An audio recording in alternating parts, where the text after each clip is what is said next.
আসসালামু আলাইকুম রহমতুল্লাহ। প্রিয় বন্ধুরা, আশা করি আপনারা সকলেই ভালো আছেন। আল্লাহর অশেষ মেহেরবানিতে আমিও ভালো আছি। আজকের এই ভিডিওতে আমরা শিখে নেব রোগ হলে যে দোয়াটি পড়তে হয়।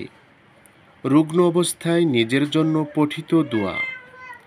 রুগ্ন ব্যক্তি রোগাগ্রস্ত অবস্থাতে রোজানা 40 বার নিম্নলিখিত দোয়া হিসেবে পাঠ করবে।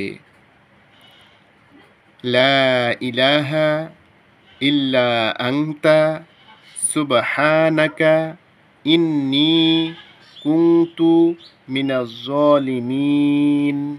লা ইলাহা ইল্লা আনতা সুবহানাকা ইন্নী কুনতু মিনাজ জালিমিন। অর্থাৎ, তুমি ব্যতীত আর কোনো মাবুদ নেই, তুমি পবিত্র, নিশ্চয় আমি অত্যাচারীদের মধ্যে একজন।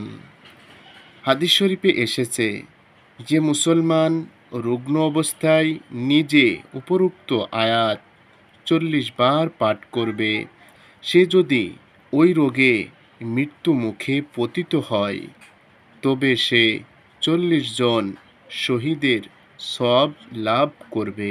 সুবহানাল্লাহ।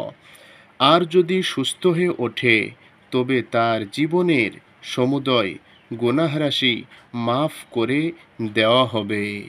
আমিন। প্রিয় বন্ধুরা, আমরা সকলেই দোয়াটি জানি। আমরা যে দোয়াটিকে বলি দোয়ায়ে ইউনুস বা বড় খতমের দোয়া, আমরা সকলেই দোয়াটি ভালোভাবে মুখস্থ করে নিব এবং কোনো অসুখ বিসুখে যখন আমরা পতিত হব, তখন অবশ্যই আমরা এই আমলটি করব।